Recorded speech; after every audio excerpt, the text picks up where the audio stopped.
अस्सलाम वालेकुम जी जनाब। Interaction of electromagnetic radiation with matter. जब इलेक्ट्रोमैग्नेटिक रेडिएशन मैटर के साथ इंटरेक्ट करती है तो क्या होता है, ये स्पेशल केसेस हैं तीन: photoelectric effect, Compton effect and pair production.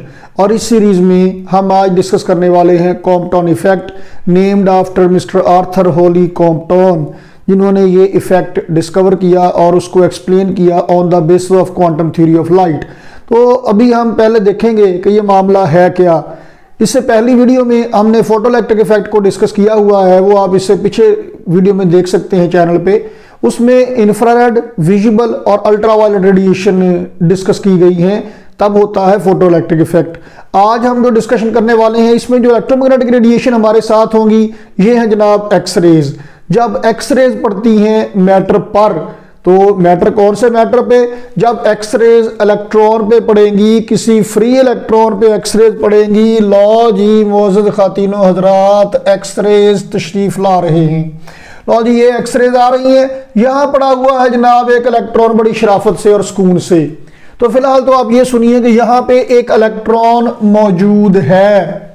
सवाल ये है कि क्या कोई इलेक्ट्रॉन इतना शरीफ है कि किसी जगह पे मौजूद हो? मेरा मतलब ये है कि क्या ये जरूरी है कि यहाँ पे एक इलेक्ट्रॉन पड़ा हुआ हो और वो इस इंतजार में हो कि कब एक्सरेज आएंगी, मुझ पे पड़ेगी और फिर मैं अपने जलवे बखेरूं? क्या ये जरूरी है? नहीं जनाब, इलेक्ट्रॉन इतना शरीफ बिल्कुल नहीं है और वो बिल्कुल ऐसे स्टेशनरी साकत रेस्ट पे होना इसका, ये तो ऐसे इतना ही नामुमकिन है जितना कि अब मैं जो कहना चाहता हूं वो मैं रिकॉर्ड नहीं करना चाहता, लेकिन आप हिंट सुन लीजिए। जितना पाकिस्तान में ईमानदारी का दौरा होना, बस इतना है कि ये नामुमकिन समझ लीजिए। मतलब ये पॉसिबल ही नहीं कि इलेक्ट्रॉन रेस्ट पे हो और बिल्कुल स्टिल यहाँ पे मौजूद हो।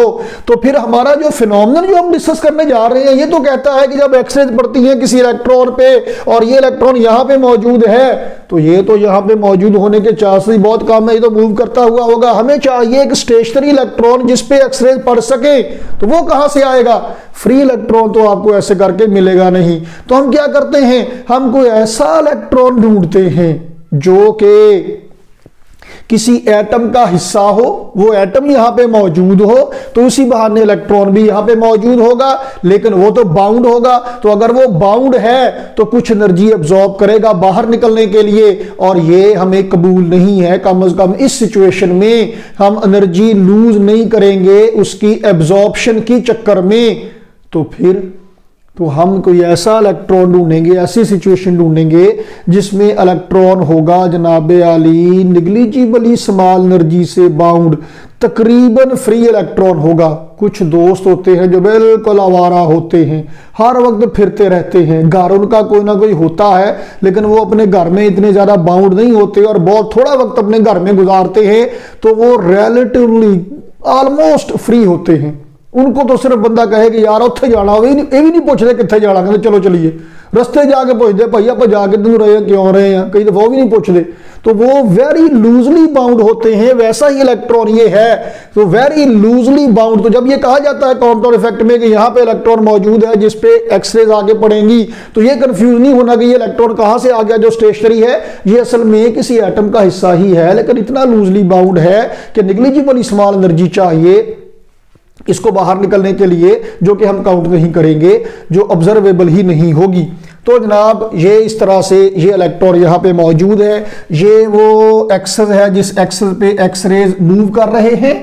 और अब जब एक्सरेज इलेक्ट्रॉन पे पड़ेंगे, वो इलेक्ट्रॉन एक्सरे से एनर्जी लेके मूव करेगा। जब वो मूव करेगा तो हम उसे डिटेक्ट करेंगे। हम उसे डिटेक्ट कैसे करेंगे? उसके लिए हमारे पास डिटेक्टर होगा।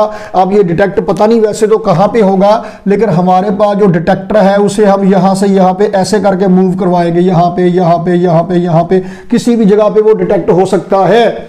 वो डिटेक्टर हमारा यहां वैसे मूव कर सकता है। फिल्मों में आपने सीन ऐसे देखे होंगे, जब हीरो को कोई बुरी खबर मिलती है, मसलन उसका एफएससी का रिजल्ट मिलता है, ई कैट का, एमडी कैट का रिजल्ट उसका आता है, तो फिर कैसे दुनिया घूम रही होती है। तो फिर आप देखते हैं वो बंदा यहाँ पे खड़ा होता है और उसके चारों तरफ कैमरा ऐसे घुमाया जाता है, तो घूमते उसके चारों तरफ घूम रहा होता है, वो ऐसे रेल की पटड़ी की तरह ना ऐसे रेल लगा दी जाती है, उसके ऊपर फिर कैमरा मूव कराया जाता है। बस ऐसे ही समझ लीजिए कि हमारा डिटेक्टर भी यहाँ पे मौजूद है एक्सरेज को डिटेक्ट करने के लिए।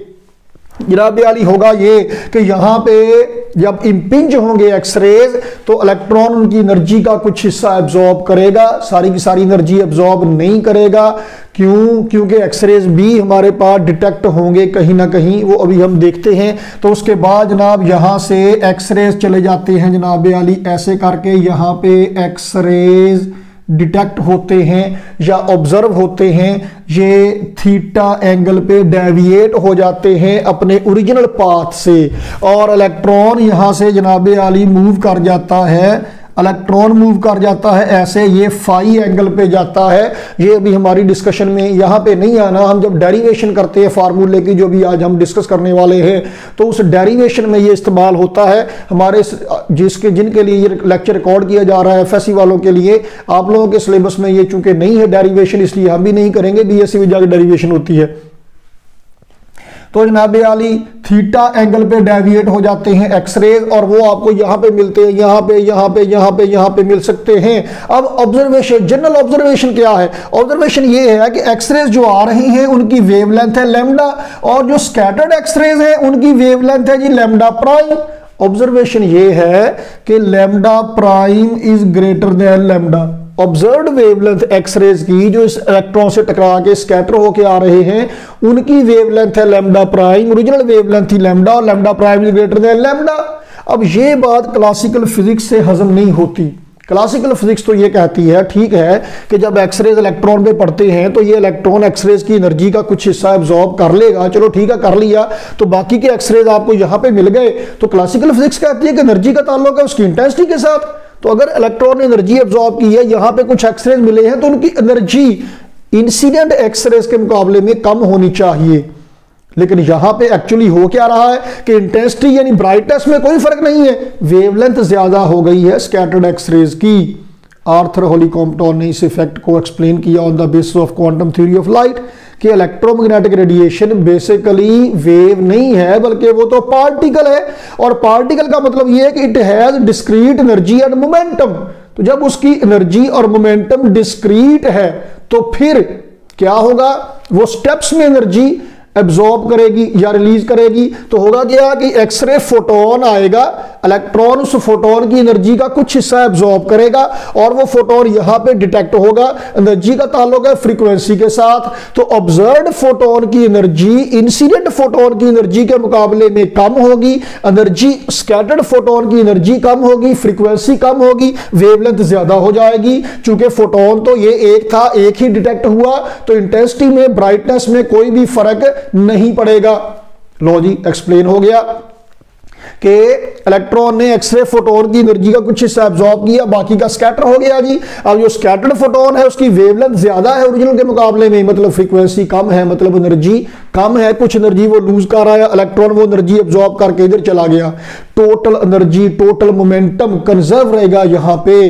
फोटोन और इलेक्ट्रॉन की टोटल किनेटिक एनर्जीज मिला के इंपैक्ट से पहले और बाद में किनेटिक एनर्जीज और मोमेंटा इनके इंपैक्ट से पहले और बाद में ये कंजर्व रहेंगे। तो law of conservation of energy, law of conservation of momentum को इस्तेमाल करके हम फार्मूला डिराइव करेंगे जो मैं यहां पे लिख रहा हूं, delta lambda change in wavelength क्या है, lambda prime minus lambda, change होती है बड़ी वैल्यू माइनस छोटी value, delta lambda, lambda prime minus lambda is equal to h Planck's constant over m naught सी।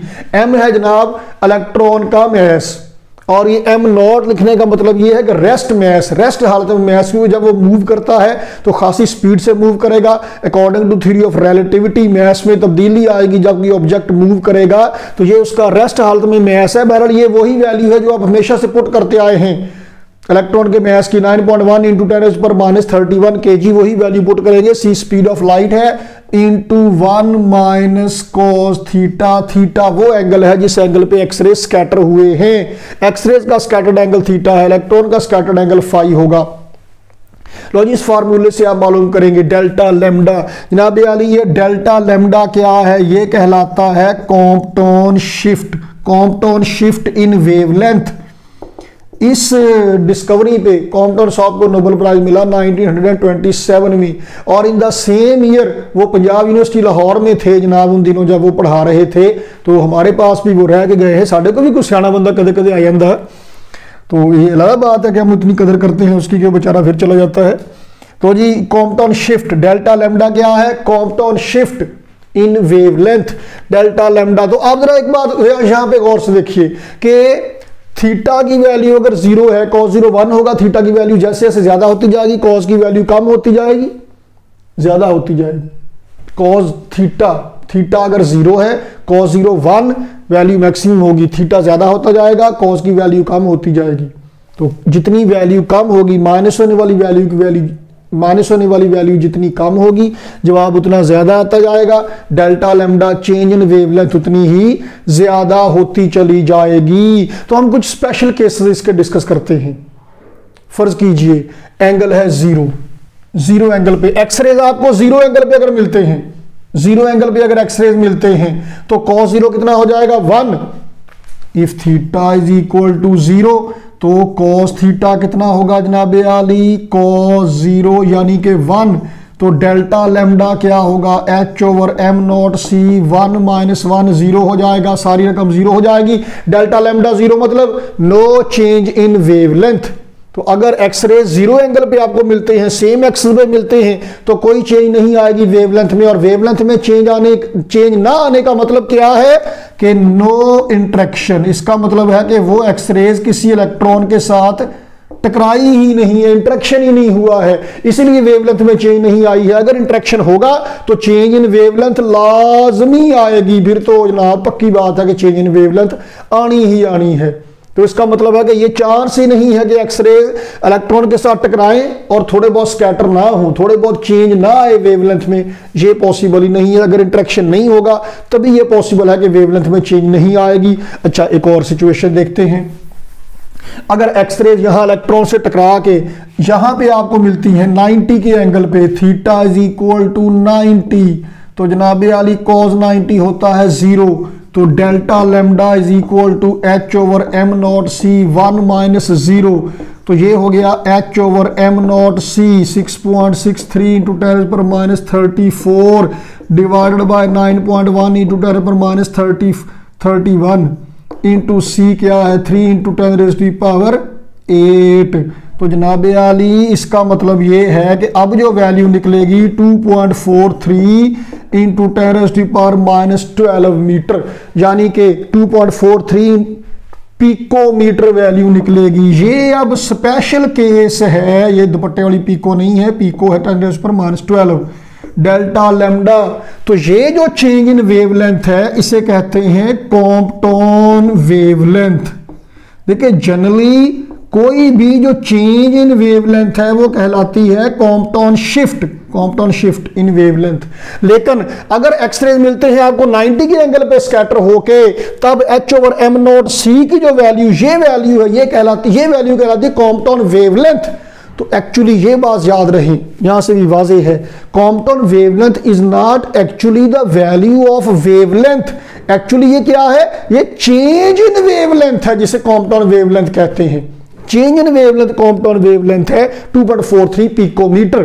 तो इस सारे सिनेरियो में आप ये देखिए कि मैक्सिमम चेंज इन वेवलेंथ कितनी पॉसिबल है। कई दफा लगता है कि जनाब यही मैक्सिमम वैल्यू है क्योंकि माइनस होने वाली वैल्यू 0 हो गई, अब 0 से और क्या होगी, लेकिन नहीं, अगर एक्सरेज यहां पे पड़े इलेक्ट्रॉन पे और रीबाउंड होके वापस आ जाएं, बिल्कुल उल्टे कदमों होके वापस आ जाएं, यानी कि अगर थीटा हो 180 डिग्री तो फिर डेल्टा लैम्डा कितना होगा, h/m0c 1 - cos थीटा की जगह पे क्या आएगा -1 मतलब 2 आ गया जी, 2 इंटू h/m0c, यानी कि ये आ गया जनाब 2 इंटू 2.43 पिकोमीटर। ये है maximum change in wavelength of X rays, यानी कॉम्पटन शिफ्ट की मैक्सिमम वैल्यू कब होगी, जब एंगल होगा यहां पे 180, तो यहां पे फिर आएगा -1 आएगा, तब मैक्सिमम वैल्यू निकलेगी कॉम्पटाउन शिफ्ट की। तो you have to be very much careful about this कि कॉम्पटाउन शिफ्ट क्या है, कॉम्पटाउन वेवलेंथ क्या है और मैक्सिमम वैल्यू कॉम्पटाउन वेवलेंथ की कब होगी। अब देखिए ये बात एक मैं यहां पे वाजे कर दूं कि अगली जो वीडियो आएगी इसी सीरीज की पेयर प्रोडक्शन, वहां पे भी हम बात कर लेंगे, एक दफा सम अप कर लेंगे सिचुएशन को। लेकिन यहां तक जो बात हुई है ये आप देखें कि फोटो इलेक्ट्रिक इफेक्ट में इलेक्ट्रोमैग्नेटिक रेडिएशन सारी एब्जॉर्ब हो जाती हैं। सारी क्यों एब्जॉर्ब हो जाती हैं? क्योंकि फोटोन की एनर्जी कम होती है, इलेक्ट्रॉन सारा एब्जॉर्ब कर लेता है। 2 रोटियां 3 रोटियां आपके सामने आ जाए, सारी आप खा जाएंगे। अगर आपके सामने 10-15 आ जाए फिर क्या करेंगे? ना छड्डन जोगे ना खान जोगे, कुछ खा लेंगे बाकी आगे चला देंगे। तो यही सूरत हाल यहां पे है। इंफ्रारेड, विजिबल, अल्ट्रावायलेट, इन फोटोन्स की एनर्जी कम है, इलेक्ट्रॉन सारी की सारी एनर्जी एब्जॉर्ब कर लेगा। जब इलेक्ट्रॉन सारी एनर्जी एब्जॉर्ब करके निकलेगा अपने एटम से, तब वो कहलाएगा फोटो इलेक्ट्रिक इफेक्ट, चाहे वो इंसिडेंट रेडिएशन किसी भी एनर्जी की हो। और अगर वो इलेक्ट्रॉन कुछ एनर्जी एब्जॉर्ब करेगा और बाकी एनर्जी स्कैटर हो जाएगी, तब होगा कॉम्पटाउन इफेक्ट। ये पक्की बात है, ठीक। अब एक्सरेज की एनर्जी अल्ट्रावायलेट से थोड़ी ज्यादा है, तो क्या होगा जी? ये एनर्जी उस एनर्जी से ज्यादा है जो इलेक्ट्रॉन अकोमोडेट कर सकता है। नतीजा क्या होगा? जितनी एनर्जी इलेक्ट्रॉन ले सकता है ले लेगा, बाकी की स्कैटर हो जाएगी। तो अगर कुछ फोटोन की एनर्जी का कुछ हिस्सा एब्जॉर्ब हो जाए, बाकी स्कैटर हो जाए, फिर ये कहलाएगा कॉम्पटाउन इफेक्ट।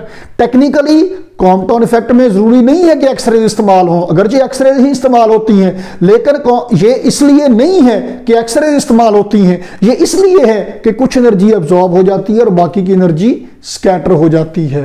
तो जनाब इस डिस्कवरी पे, इस जस्टिफिकेशन पे कॉम्पटन साहब को नोबेल प्राइज मिला। मुझे क्या मिलेगा? ये समझाने पे बस जो आपने देख लिया यही सवाब मिलेगा। ठीक है जनाब। तो जो ओरिजिनल काम करने वाला है सवाब उसे मिलता है, मतलब रिवार्ड उसे मिलता है, बाकी हमारे जैसे तो सेकेंडरी सोर्स होते हैं। तो जनाब कॉम्पटाउन इफेक्ट हमने डिस्कस कर लिया।